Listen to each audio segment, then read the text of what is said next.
Welcome to the Dream Life is Real Life podcast with your host, Hanna Hermanson, bringing you real-life stories of people who realized their dreams to educate and inspire you to create your legacy of abundance now.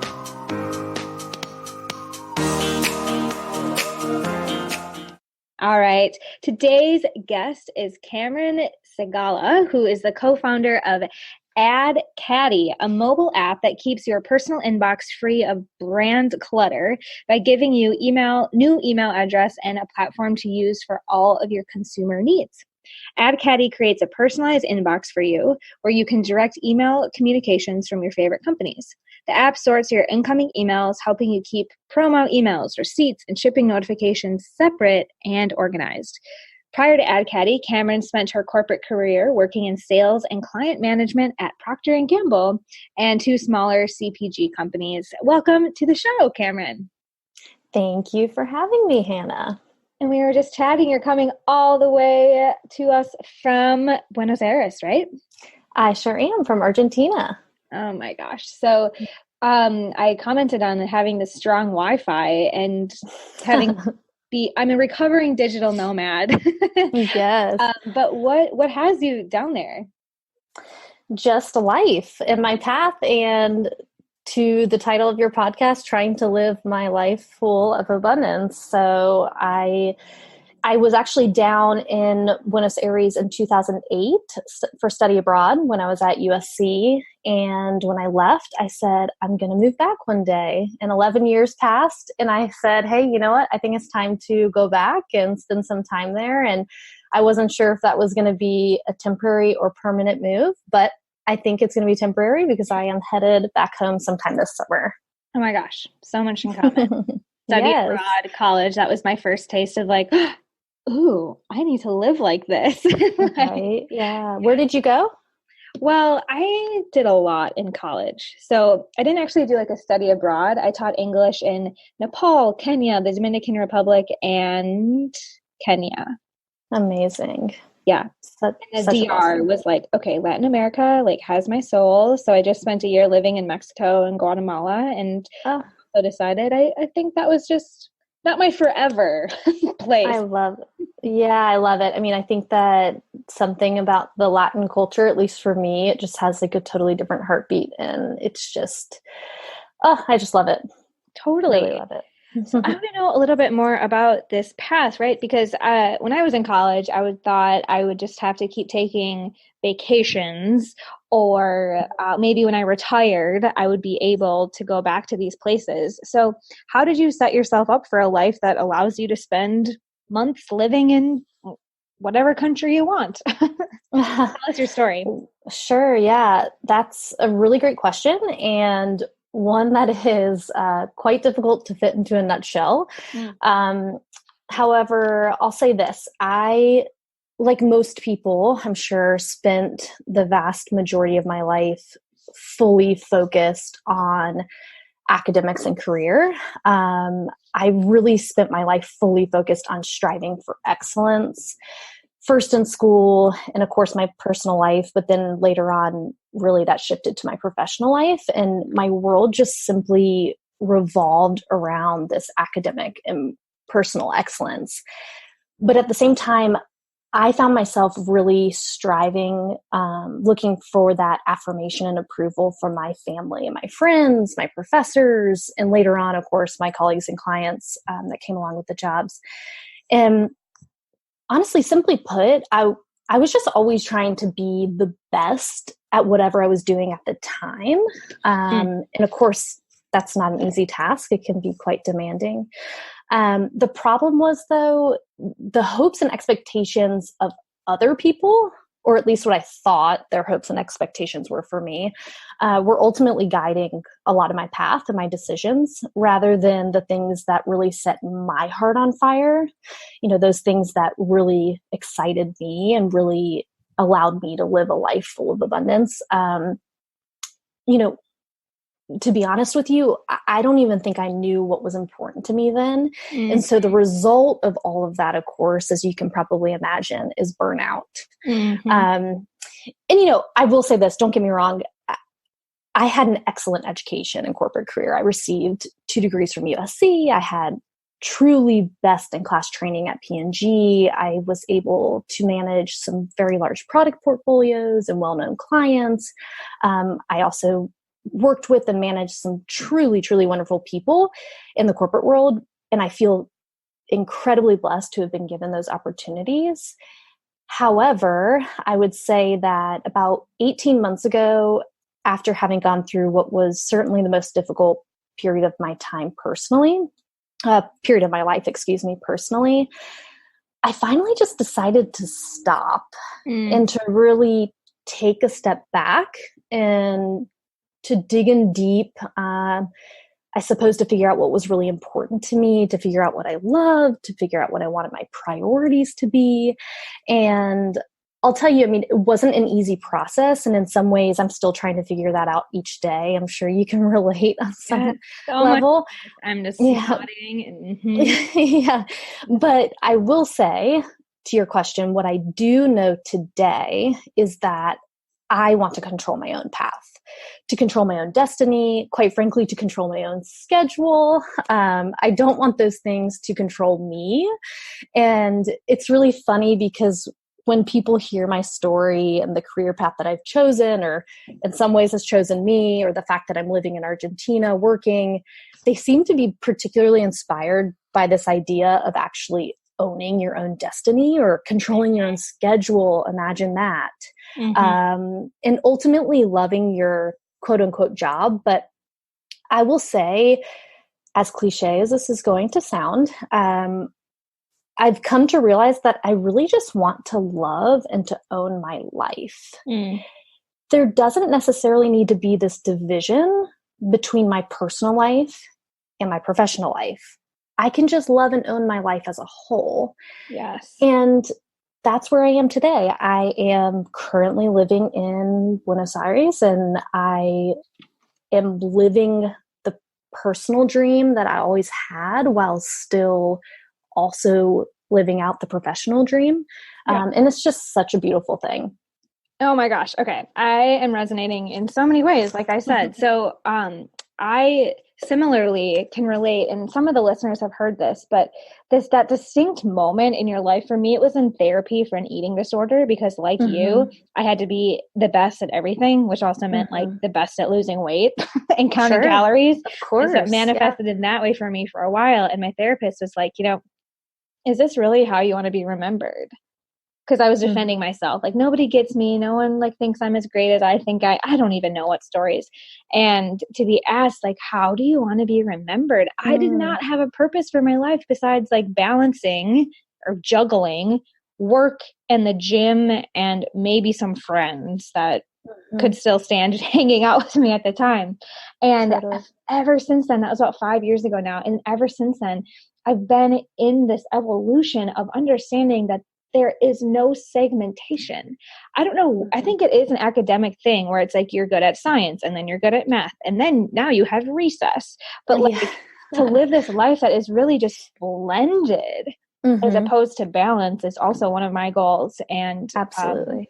I love hearing other people say that, because I still hear so much of the like work-life balance and you can't have it all, or Totally. And I hear a lot of people talk about their side hustles and their passion projects, and all those things are so wonderful. And I totally understand and respect the fact that the majority of the people on this earth have your more average 9-to-5 jobs. I think as the years go by, people's schedules tend to become more flexible. People are telecommunicating more, able to work from home and whatnot. But I think for me, to your point, I just realized that I wanted it to be a full blend. I didn't want it to be, 9-to-5 was certainly not my schedule, but I didn't want it to be this, corporate life. Plus outside of that, I had to do what I liked, had to pursue my passion. on the side. Well, yeah, it's just not efficient. Like if you have to do 5 different things, why can't one of those things just check 5 boxes of this is fun, this is healthy, this is helpful. Absolutely. Okay, Cameron, so we're with you. All right, let's blend it. Let's just have fun all the time or whatever. Like, let's talk about some of the realities of transitioning from a predictable, when is the payday? These are the tasks I'm assigned to do inside of my corporate America gig into, creating an app. What was that transition like for you? Yeah. So I would say, of course, there are the realities, the financial realities of needing to be able to work and save to get to a point to where you can have some financial freedom that allows you to pursue this dream, because there was transition for me.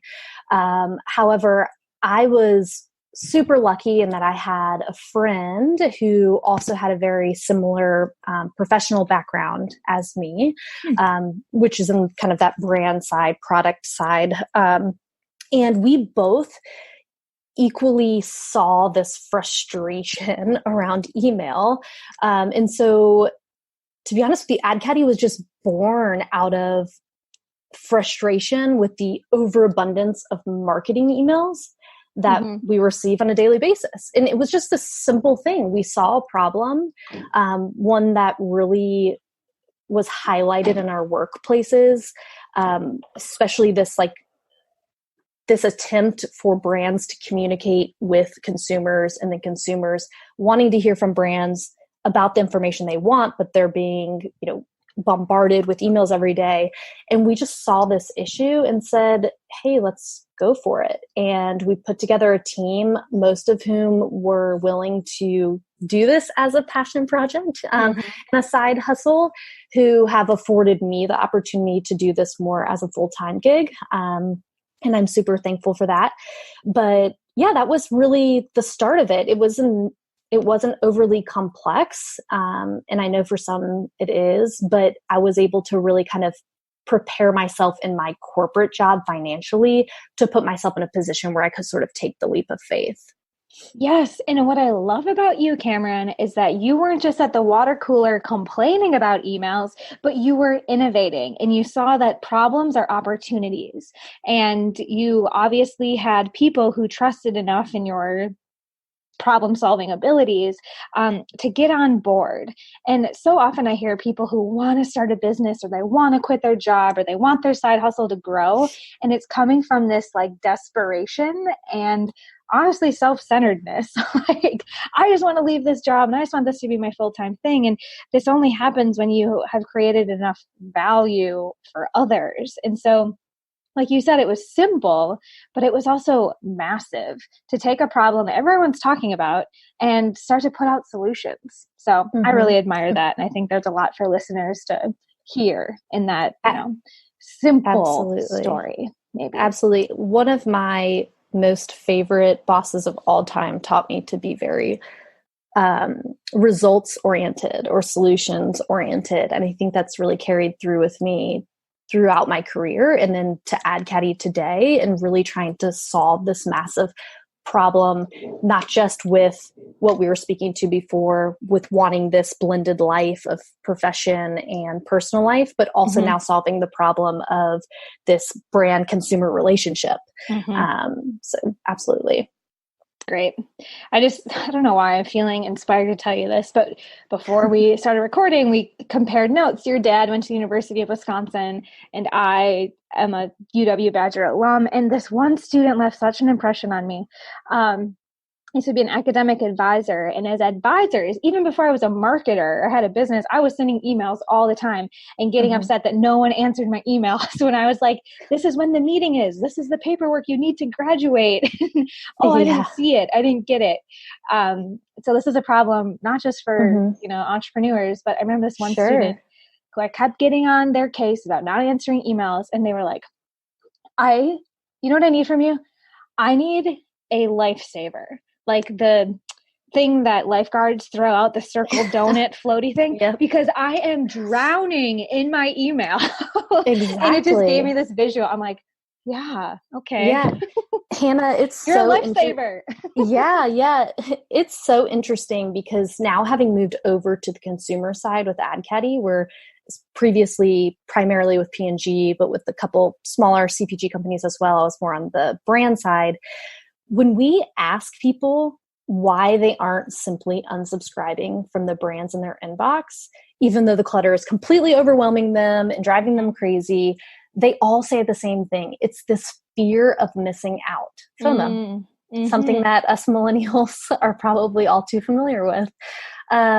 And that they really just want to keep up with all the brands that they love.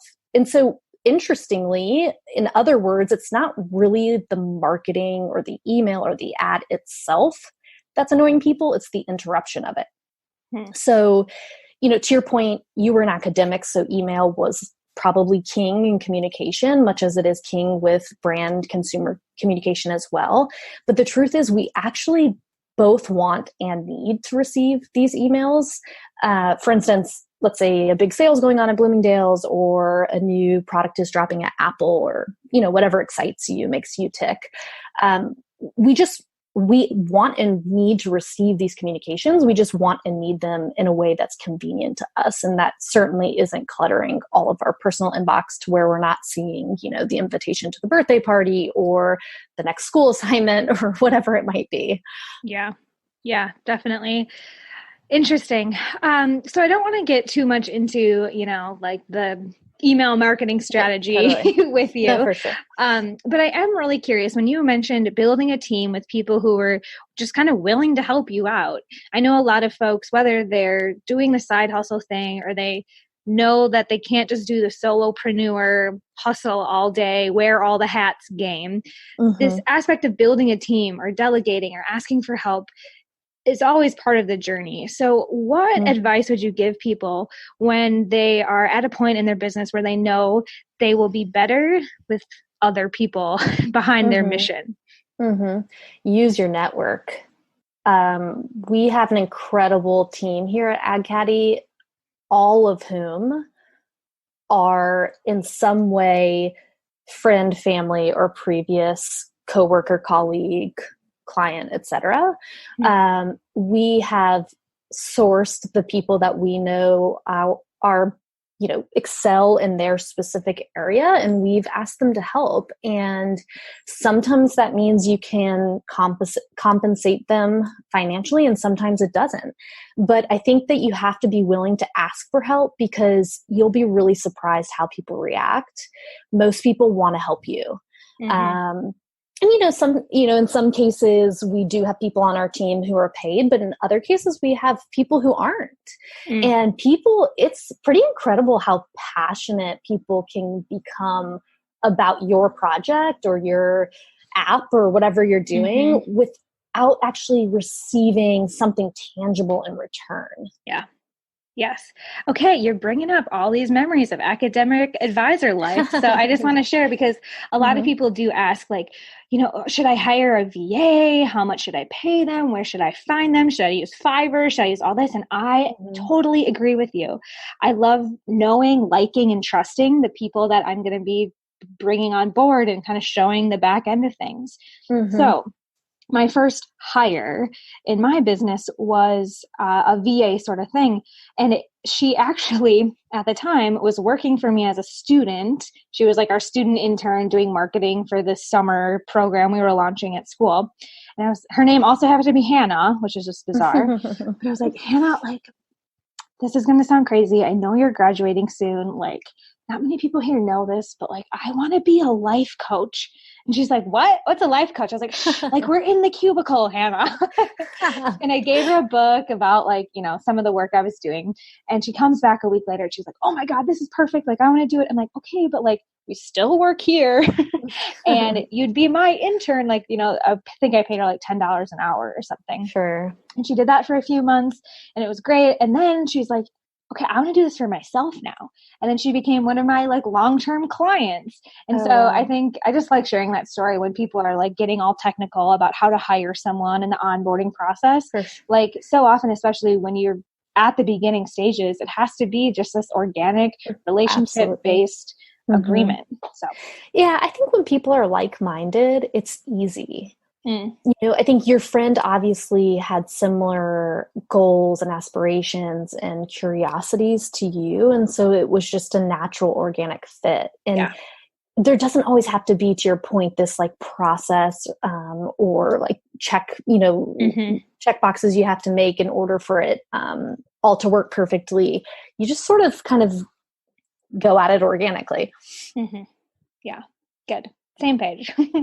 So I'm really curious. You mentioned you're making a transition, moving back to the States perhaps, and it sounds like the app is in a place that people are kind of finding their groove. The team is in a good spot. So what are you excited about? What's on the horizon for you or for the company?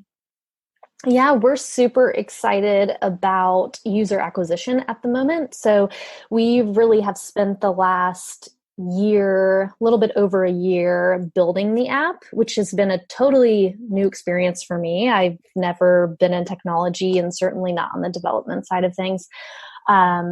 But now the app is fully functioning live. For the most part, most features are in place. Of course, like any other app or company, we continue to tweak. But we're really on this rise now to acquire new users and to really see what people love about the app, how it helps them in their lives, and to then take that feedback and continue to improve upon the app moving forward. So I'm super excited to go home, to have the ability to be able to interact with said people, on the ground, meet up with people for coffee, talk to people on the streets, see how they're using it, see what they like, see what they don't like, etc. That's so amazing. So is the app something that listeners can check out, or is it something more that like their corporation would invest in? Does that make sense? No, absolutely. Okay. It's 100% free. You can download it today in the App Store, Google Play.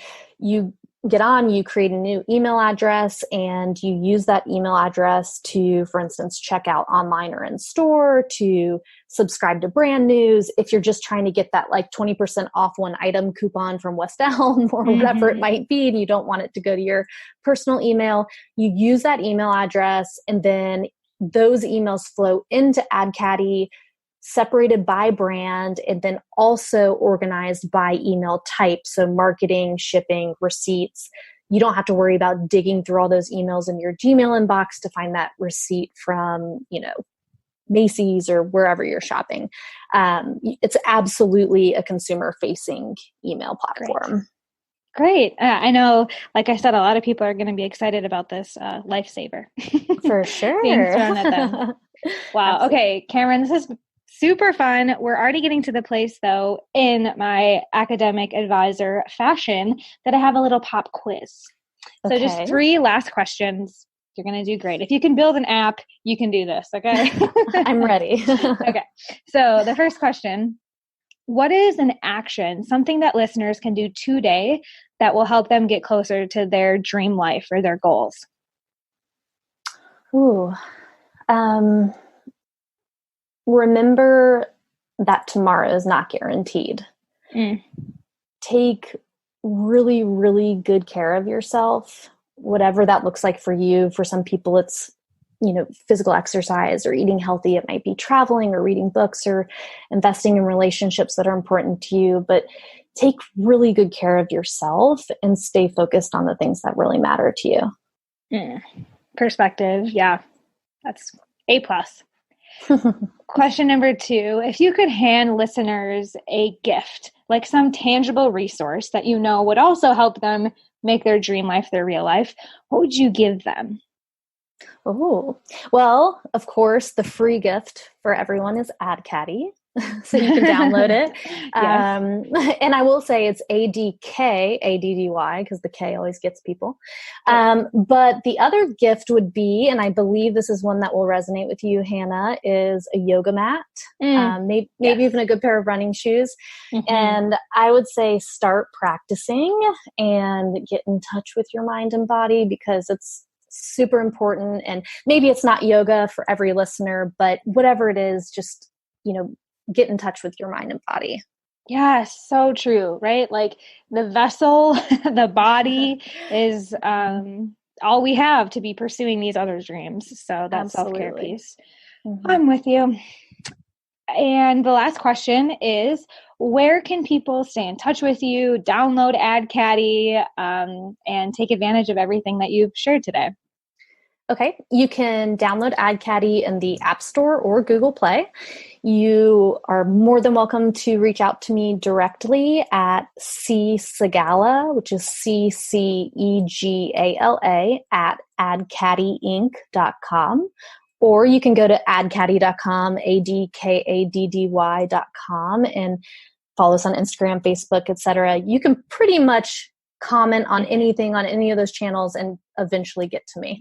A real person. We love it. Yes, exactly. Pretty easy.